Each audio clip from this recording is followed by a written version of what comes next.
The boys were called edgy, told they'd never make it past 5 episodes. Here those podcast jerks are, back for season 2. The Boys in the Woods podcast. The show your mother warned you about, and that your dad was hiding in the basement listening to. Get ready for the Boys in the Woods podcast. Welcome back, everybody. Today we have a very special guest, Eddie Gorton, comedian. Elementary school principal, yes. Allegedly. Also, the principal of comedy. That's right.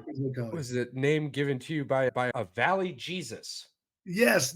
So at an open mic way back in 2019, Valley Jesus said, "You are the principal of comedy," and the name stuck. I made sure it stuck.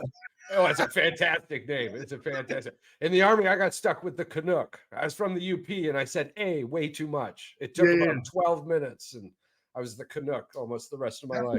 That's the rule when it comes to nicknames. You can't give it to yourself. Otherwise, I just have everyone call me V. I just feel like it's the easiest in the world, but you don't pick your names, just pick your family. So how's the weather over there? How's this year? It seems has been storms out the A, and us in the upper Midwest. We've had a random mild winter. Y'all on the West Coast are on the opposite side of that. How's everything been? California weather is always amazing. You're right. We started the year off with some rain and some frigid weather. Not cold by your standards, but we're talking like 40s, which makes people panic. Yeah, I'm old. I'm not old. Day in Wisconsin. What's that? 40 degrees. Oh yeah, that's cargo shorts weather right there. I went from today. It was 46 today. Yeah. So I went from today. I told my wife, I said, a few more days of this weather, and I'm wearing cargo shorts for the rest. The panic button in LA when it drops below 65. Yeah. That's snow down south too. Yeah. To own an insurance company down south when it snowed, let me tell you. As I was scouting the internet for a Mr. Eddie Gorton, one thing I want to ask before we get started: how's the progress on that script/book going? Did it send out? Because I looked for it because I was reading Voyage LA did a piece on you March 9th, 2020. And you had mentioned it very shortly as the writing went about a book/script that you were 80%-ish completed with. How's that going? So I'm working on a memoir of my life, if you will. I'm mid 40s, so it's time to look back and see how my life has gone. But I think I have a pretty interesting story. I was raised in an all-white household. So my mother's Irish. She remarried. My stepdad's Irish. I don't call him stepdad. My dad is Irish. Yeah. They had a daughter. My sister's Irish. It was just me and the black dog trying to figure shit out. You know what I'm saying? I read that. I laughed. I said, shut up. Yeah, so that's a true thing. It's like living your whole life as Eddie Haskell or Urkel or Kramer. Every time I walk in my house, I'm like, I'm on. And so a lot of funny stories from my childhood about being the only black guy in class, only black guy in my house. I'm trying to write it all down, and I'm real close. I'm real close to putting it out there, but I think it's a funny story. Personally, I enjoy comedy from the POV standpoint. I enjoy hearing how you viewed moments in your life, because as I used to tell people all the time, listen, how I'm telling you this story isn't exactly how it may have happened, but it's definitely how I saw it. Right. So, and it tends to be a little bit funnier that way. I think that's where comedy is at its strongest, and I think that's where it's headed. Yeah, all these folks out there talking about someone stole a joke and this person stole my joke and the Cat Williams interview and Cedric the Entertainer and all these folks. None of that would happen if you just tell your own stories. So exactly. So I try to tell my own stories, and there's a lot of material when you work at an elementary school and when you have the life and childhood that I had. There's a lot of things to talk about. What? Also in this piece, which it ended up being a very good piece, your first 4 months in teaching. That really jumped out at me when you were speaking about it in this piece as they had written it down. And my question with that was how much did that teach you from, and you could get into the backstory with it too for all the listeners out there that may not know. It seems like you were just handed the keys and you rolled with it, and it seemed like it really went well. But to me, it seemed it may have taught you more about yourself than what you had assumed you were going to be teaching. And teaching is obviously such a crucial, important job. And the time that I got into it, there wasn't much job training other than figure it out. So Right. I graduated college. I got a job working at Enterprise Rent-A-Car for 9 months. That's a whole other deep dive on how I left that position. But I knew I wanted to teach, and I finally got an interview that was about 5 minutes long in the principal's office. She was like, "Oh, you went to Occidental College?" I said, "Yeah." She goes, "Okay, you start Monday. Here's the keys." I said, "That's it? Do you want to ask me any other questions?" And so, I got the keys to the classroom, 38 kids, a 4-5 split, and you figure out real quick if you can teach or not. And that's stuck with me throughout my entire career. You can't fake it in the classroom. It's either you could go to college and take a lot of art classes, but you're not a painter. You know what I'm saying? You take a bunch of teaching classes, but you might not be able to teach. It's more of an art, not a science. And I figured out fast that I was good at it. And thank God I chose that, because I had a great time. That's I've had a great time. fantastic. Yeah. That's fantastic. Now, you had also mentioned something about 3 sets of siblings. That jumped out to me. Was that rare to have three sets of siblings? In the classroom. Yeah. In that first class, there was, if I remember correctly, this is 2002. There was 3 sets of siblings and a couple cousins. Now this is a 4 or 5. So they were fighting and arguing with each other. And you try to write a referral. I wrote a referral one time for a kid. He used a bad word, maybe the N word or something like that. Wrote the referral down and sent it out. It was my first referral I ever wrote as a teacher. Kid came back 7 minutes later with a pencil and a sticker, and they did nothing, teacher. He threw the referral at me. I was like, "Oh, buckle up. We're gonna have to change some things around here." It's like nothing. Yeah, so we had to look at our discipline policy in my classroom real quick. And but I was young. I was 22 years old, fresh out of college, and still had I had a whole bunch of energy. This classroom still had a chalkboard, so you can imagine how long ago that was. But I grew up with the chalkboard too. We revert back to what we did as a student. So I'm pulling from veteran teachers that I had back in 1989. Just trying to figure out how to teach that first year. So a lot of what worked for you and what didn't work, and flipping and frying and see what pancake comes down. Exactly. That's a fantastic. That's one of my favorite ways of learning. Yes. Pat, did you have anything? I've got more. I was just reading this in the car on the way back from my job. I was reading the same thing. I saw the article with the LA, what was that, Voyage? Yeah. And then I also caught the end of that. But I was telling him about his comedy skit, Charles. If you had picked up, he actually was making fun of Madison, Wisconsin. Yes. You caught that one as well. Because I was going to say, thanks to Mr. Gorton here, I've now successfully Googled Wisconsin man. You have to. I watched about 2 minutes and I was like, okay, let me you got to find out who's in your area. Listen, whenever I go out of town for comedy or we're traveling, just type in that state and add man, and you'll get a whole rap sheet of what you're walking into. Now, the most famous one we know is Florida Man, right? Florida Man. He's done way too many things, but I was shocked to know that Wisconsin Man, serial killer capital of the world and whatnot. It gets better. 8 days ago, some dude just killed his wife for an affair. So that's maybe the guy 6 days that ago. stabbed his grandma or something on Mother's Day. And what's happening in Wisconsin? We all want to yank on Florida, but damn. I didn't think I was walking into such a gangster setting when I said it. And by the way, shout out to Comedy on State, one of the greatest comedy clubs in the nation. I had a great time there in Madison, right there by the Capitol. It's a beautiful place. I was there a few times as a kid. Went to the zoo. We're going to have to go again. There's a cave system about 20 minutes south of Madison. And got all the bats. Yeah. Yeah. I love bats, but that's not an activity that Black people do. We're not going to look through caves and look at bats. You let me know how that goes. So listening our business plan. Listening to some of the jokes that you were talking, and then reading the story, I went and took the virtual tour of Occidental College. Oh, did you really? Okay, good. Yes, yeah. Listen, I love it. Oxy Tigers. Go Tigers. Yes. The swimming pool looked great, but I'm thinking to myself, I'm like, I served with quite a few people, and if we were in a desert, they never got in the pool, so I'm not sure how that went off. Listen, the living quarters there too. They were tight for a moment there, but it looked gorgeous. There was a lot of art. How did you land in Oxy? How That's a did great you land question. in Oxy?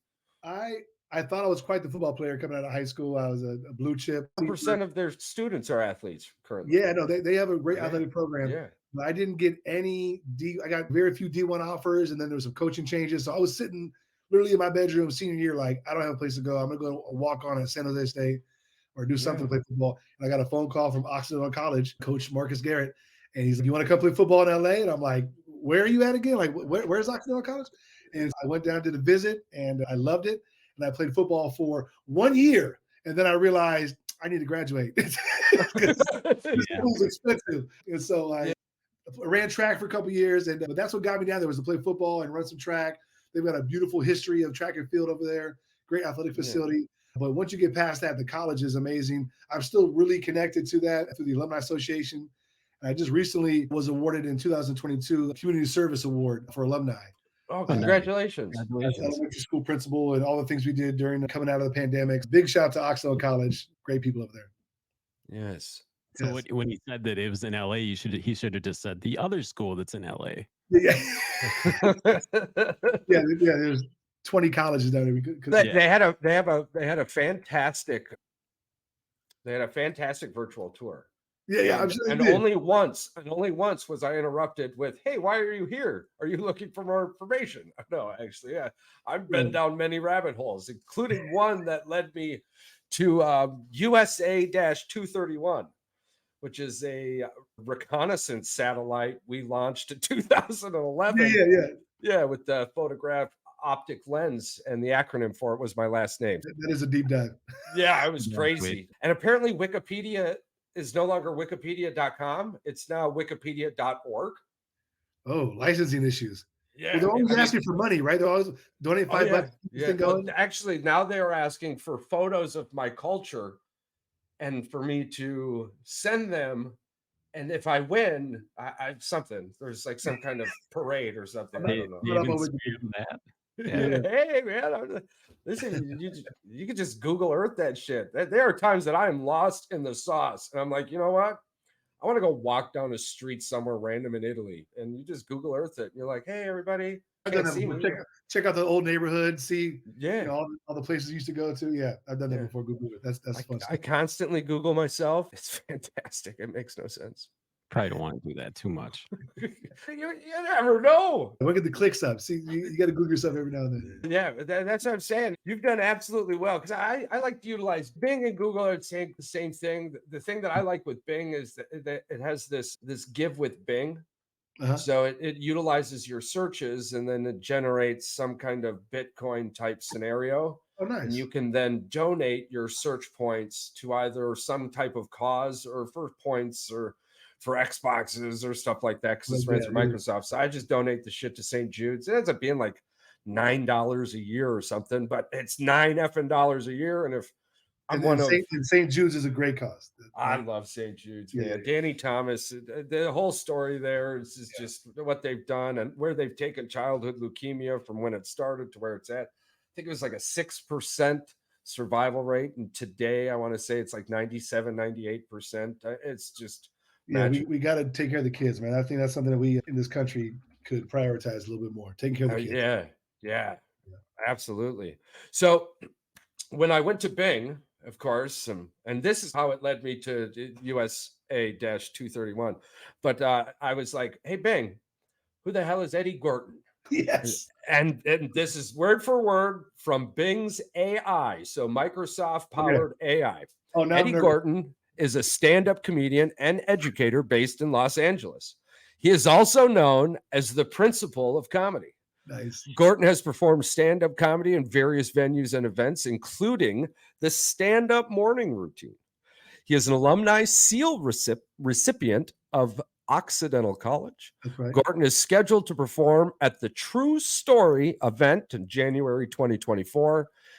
Is there anything else I can help you with?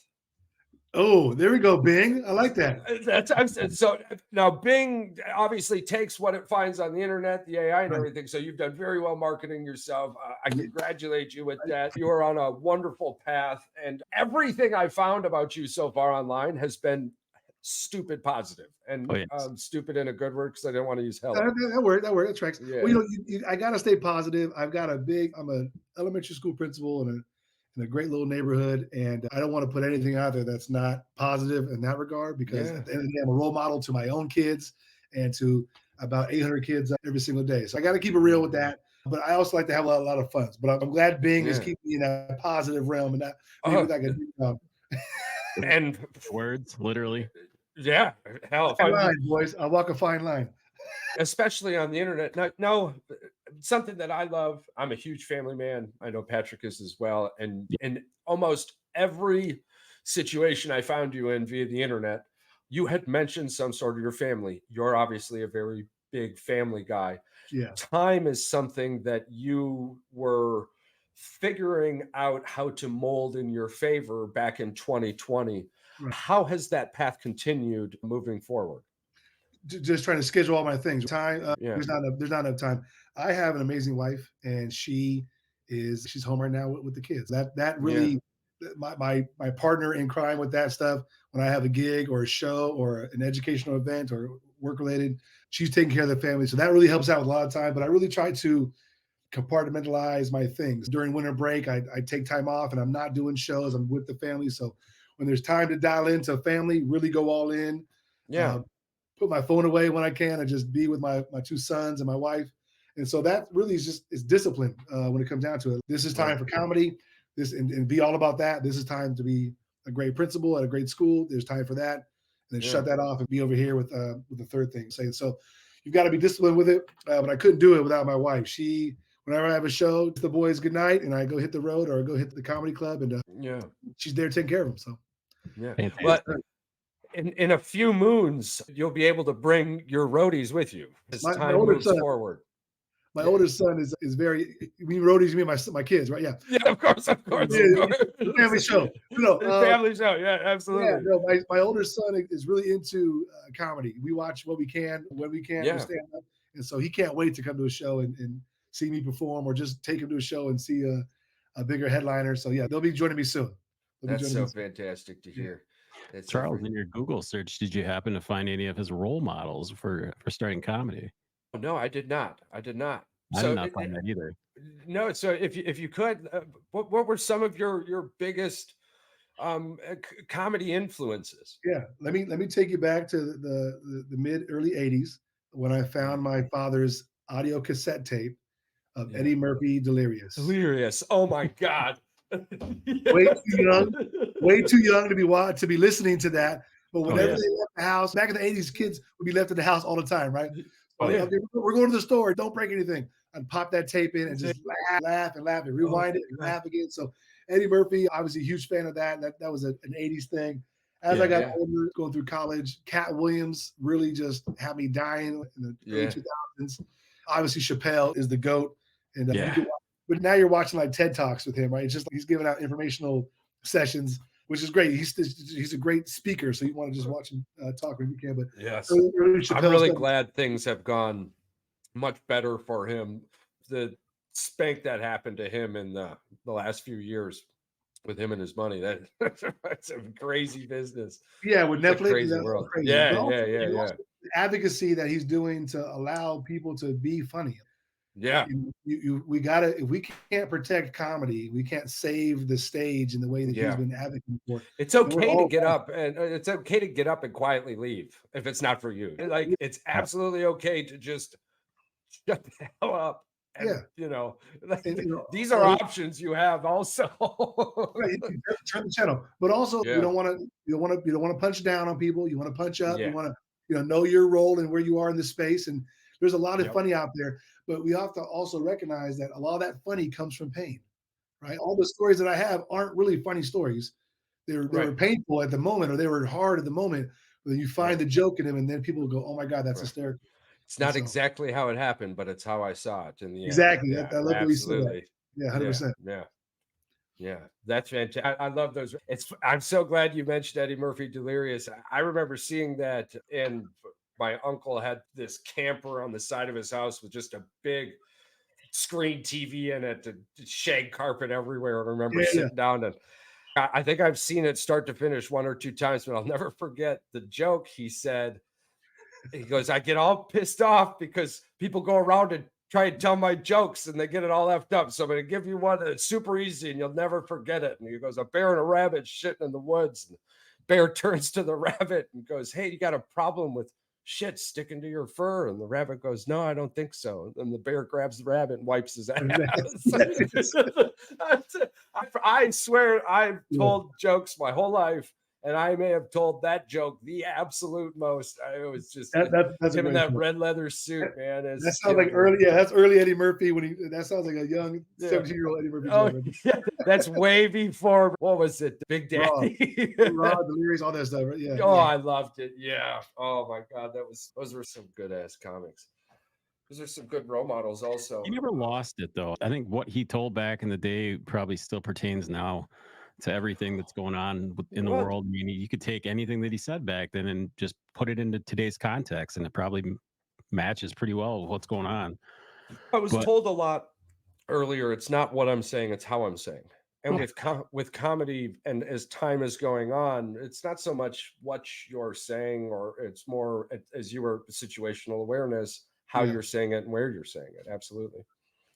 How has that approach been as a comic, walking that line? Is that more of a feel or a drive-by type situation? Yes, it's got to be a feel. I perform right here in LA, and teachers from my school, parents from my school will come to shows. They're always welcome. But when I get on stage, I'm not trying to curtail the show for them. I'm here to do a comedy show. So Yeah. I try not to go too far left or too far right, not to get Right. in trouble with the major themes of things.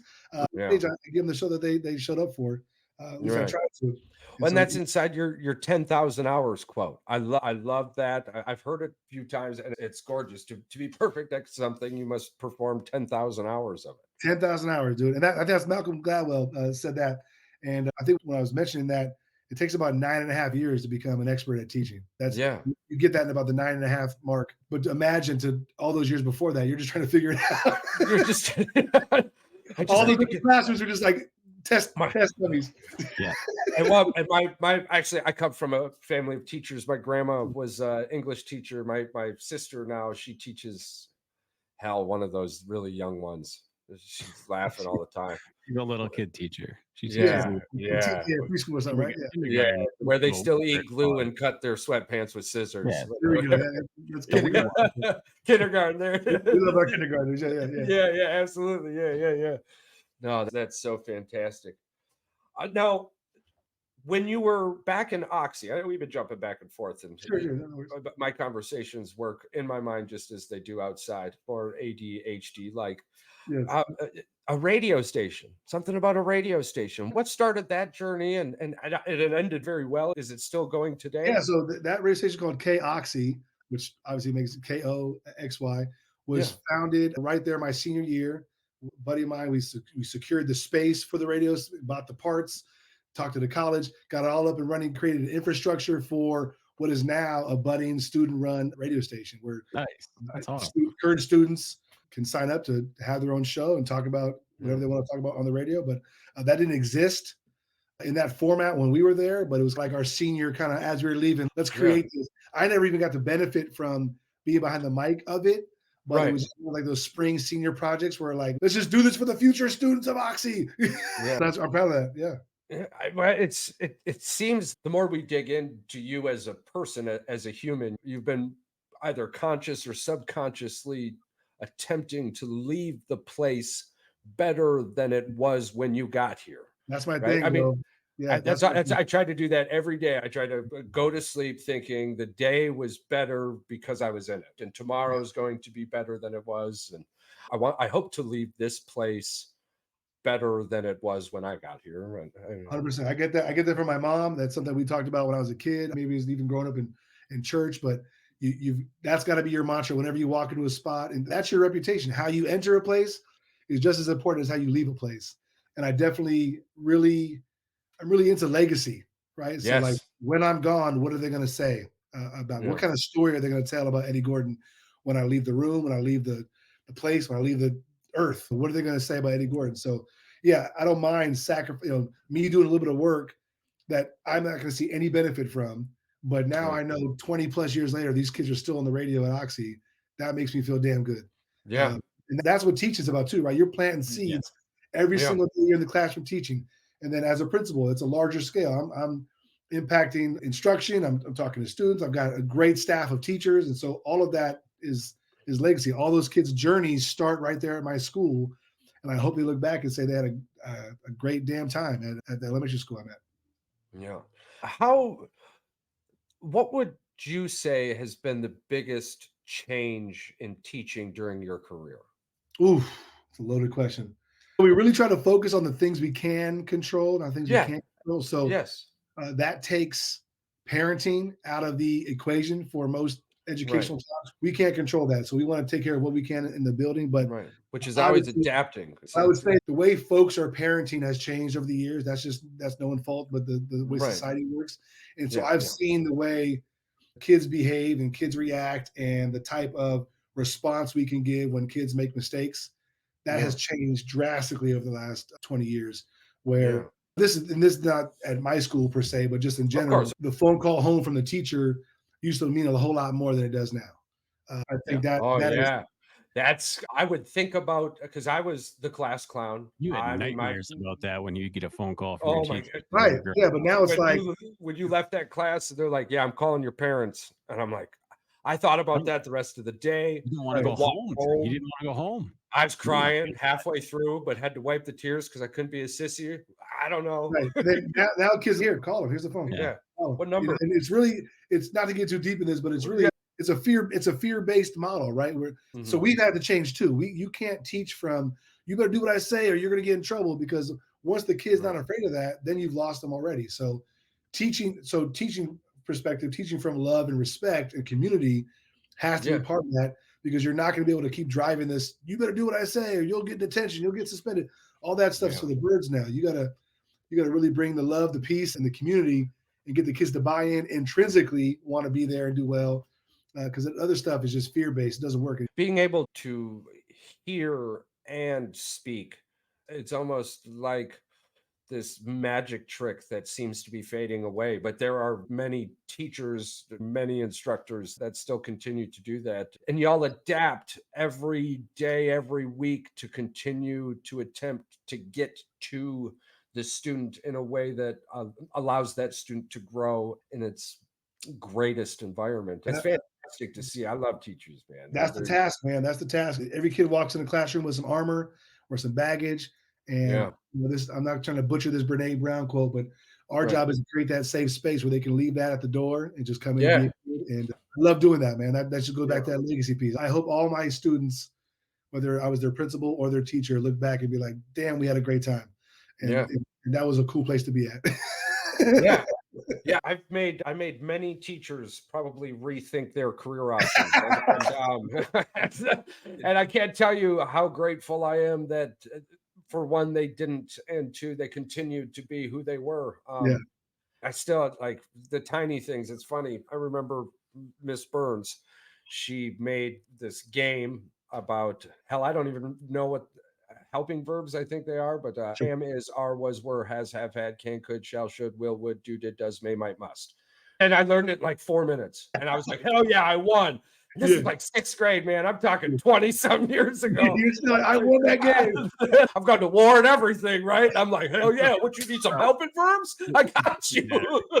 I did the war and back. I still remember the helping verbs. Like, don't worry, I got you. I got you one way or another. Do you want to box, you're ready to go. I have to write professional emails for work, and I forget punctuation. I forget how to address people sometimes, especially when you're talking to people with like corporations and businesses. People are own Fortune 500 companies, and I have to respond to an email, and then I get the most nonchalant, weird response, "Yup," or "Y'all okay? Y'all got that?" I'm like, this is the president, the CEO of this company, and he's responding to me like this. I'm like, Yeah. I really don't want to talk to this guy on the phone. A real lax approach to typing because everyone thinks they're emailing, but they go back to their texting, their relaxed texting mode. You know what I'm saying? So Yeah. you ever get an email that says LOL, you got to question that. Well, phones have made us dumber as a society. Like we have to relearn a lot of things. Like, all right, we'll ask him right now. You are a principal. you are an elementary school teacher. When did they stop teaching cursive to kids? I heard they're bringing it back. I want them to bring it back because, man, I see some signatures and they're pretty bad. Yeah, the writing's gone downhill fast. But listen, we've got to teach kids how to type. So once the keyboard came into existence, the kids had to turn everything online, and we've got Chromebooks. Then it became, we can't have the kids pecking around, right? No.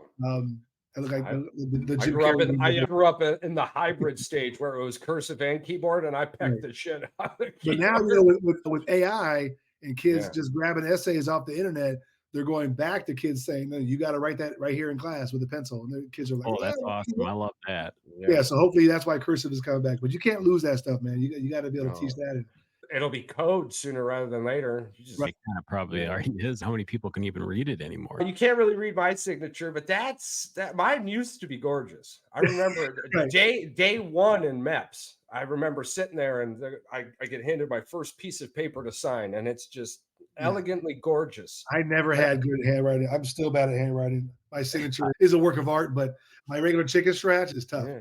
I'm left-handed. Copying it. My stuff on my left hand is crazy. Mandy always says this to me. She goes, "Your handwriting reminds me of some little child that like first learned how to do stick figures." And I said, "I'll take that as a compliment. I feel like I'm just about as bad at it as every other man." Yeah, exactly. Oh, look at that. He's over here trying to brag about his handwriting. Teachers become like detective FBI agents when it comes to handwriting. If there's a note written, we can figure out right away. Oh, that's Joey, the way he makes his essays, or you can tell a girl handwriting from a boy handwriting real quick. Yeah, you would know this too because of people not citing things anymore in school and college and that. I had a professor in college, and I don't know how he did it, but all I did is I took about 3 sentences off the internet and I put them in randomly throughout the thing, and he said I plagiarized it, and I was like, man, I don't think I did. I don't think I did. And like he highlighted those 3 sentences, and I'm like, how? Unless he Googled it, how? There's no way. Yeah. There's an entire safe. They just know. Those programs were not around when I was in college, boys. No, they are now. Every paper I plug in, it's got to go through this safe align system, and if it's 24% or greater matching likeness to something AI generated. I'm sure you can, if you put it in quotes, just as this author said, and put it in quotes. As long as if we're being honest, you could just copy and paste it into Word, change the settings, remove the hyperlinks, and send it over if you really wanted to.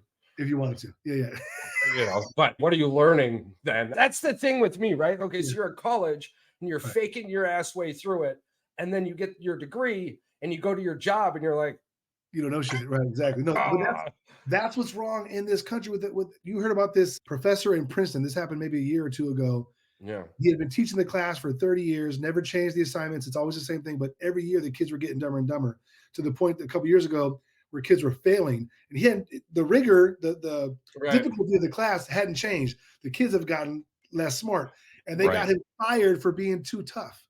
They would rather pass an easy class. These are like astrophysicists or future doctors, whatever it is. You'd rather have a doctor who had an easy class or a doctor that got an A in a hard class. Like, where's the gumption? Where's the fight? We want to get an astrophysicist or some kind of person, because I know they have a mini, Charles calls it a hydrogen peroxide collider. Yeah, the hydrogen peroxide collider. They're pulling neutrons out, and I was like, I want to get somebody on there. I said, you got to explain it to me like I'm a child. Like, I want to learn. Like, we started this podcast because we want to learn stuff and we want to talk to people. Right. But you got to teach me like a little kid, because I don't know that stuff, and I'm not going to act like I do. Well, that's fantastic. I think we lost that, Charles. The hydrogen peroxide collider? No, I think we lost that the ability to learn a long time ago. Being shown Speak things. for yourself, dude. I just got on the dean's list. I told you that a couple days ago. I'm 35, and anybody can do it. Anybody. Shit. Anybody can do it. Yeah, anybody can do it for sure. Come on. Don't stop learning. You just got to put your mind to it. And dude, I'm telling you, get out when you're on the crapper. I don't death scroll on the crapper. That's where I learned about bats. Holy crap. The amount I learned about bats. Did you want to tell them about our business proposal here for bats? So Charles and I had one of these episodes early on in the podcast, and he found out that bats were like the #2 pollinator in the world for they pollinate over 300 different plant species or 3,000 like bees. Yeah. They're like I don't believe super it. pollinators, bro. I don't believe it. Bats are dangerous. Don't believe That's this. yeah, no, I went down a wild rabbit hole, And dude. Charles, what was it? We wanted to start a bat farm. Bat farms, dude. I want to start bat farms. I'll be called With, Batman. with guano, we- like Ace Ventura Part 2. Yeah, like guano. I'll ship guano Yeah. because Awesome. these Here's regulations the on best part. agricultures are so crazy. I'll make a killing. No, the That's best funny. part about it was the business name, Batman. Batman, yeah. And we're gonna have the Batman logo, but it's just gonna be a flower. Oh, that is deep. Well, I'm because sure you're good with Batman. That's not copyright or anything. I'm sure you're good. no, it's all public domain. It's all public domain. You're good. You're good. You're ready to We're go. good. Well, listen, Eddie, it's been fantastic. I don't want to take any more of your time. None of us. Listen, I want to give you a few moments to speak about yourself, any upcoming shows, and where everybody can find you and how they can find you. Oh, thanks, man. Yeah. So Eddie Gorton, principal of comedy, principal by day, stand-up comedy by night. You can find me on Instagram at Principal of Comedy. You can also go to my new website, eddiegorton.com. That's my name right there, eddiegorton.com. I got a shirt for sale on that website and a bunch of clips and past photos from past events. And I'm at the Comedy Chateau in North Hollywood, right here in LA, every other Friday. That's this Friday, and then every other Friday after that. So please check me out live if you can. Check out my website, buy a shirt, follow me on Instagram. And guys, it's been great. I'm really glad we did this. I'm glad we finally got a chance to link together, man. Yeah, I appreciate it. I'm so glad you've been a wonderful person. It's I love people. I'm a big people person. As you can tell, Charles and I really like shirts and jerseys and stuff, so we'll probably jump on there and get one. Yeah, this shirt's great. It's real simple. It just says, "Wash your hands, don't be racist." That's all. That is fit. Oh, I like that. I can't tell you how many times I laughed my hats off on that. Yeah, we'll be picking up that shirt. That's all you need to do, man. There's two things in life. If you do that, you'll be okay. Hey, before I go, any Super Bowl predictions on my Bang Bang Niner gang? You guys still sore about the Packers game? No, I love Packers played a good football game. 49ers just played Survivor much better, and it was fantastic. It was fun to watch. Who we got in the Super Bowl? Who we rooting for? I want the Niners to win. Charles believes that it's destiny, it's fate that Travis Kelce's going to pull that ring out of his shorts and he's going to propose. That's the only thing I'm thinking. That's the only storyline I'm thinking about is if he's going to propose, they're going to make sure they. Oh, what about Purdy? Mr. Irrelevant. That's a better storyline. I love Brock Purdy. We have been a huge fan of Brock Purdy on this show. We have been a huge fan of the 49ers. The eye test tells me the Niners, but on paper, you've got the number 2 defense going up against the number 2 offense, and defense wins championships. It's going to be huge. But we can't bet in Vegas. If I was betting, it's Kansas City. I'd like Kyle Shanahan and Christian McCaffrey to win a Super Bowl, just like Mike and Ed. Oh, that's another great storyline. Multiple Super Bowls. Yeah, I think they won a few together. Yeah, so it would be nice. On that San Francisco team that I'd really like to see win a Super Bowl. Trent Williams. All these guys that are on around, they've been chasing rings for a minute. So this might be the year, man. Listen, guys, thank you so much. I really appreciate you. You guys are awesome. Absolutely. Stay safe. If you ever need anything, man, give us a shout out. I can't wait to continue watching your journey. I'm so glad life brought us together. Thanks, man. And I'll come back whenever you hit me up. I'll come back anytime. Absolutely. We can't wait. All right. See you guys.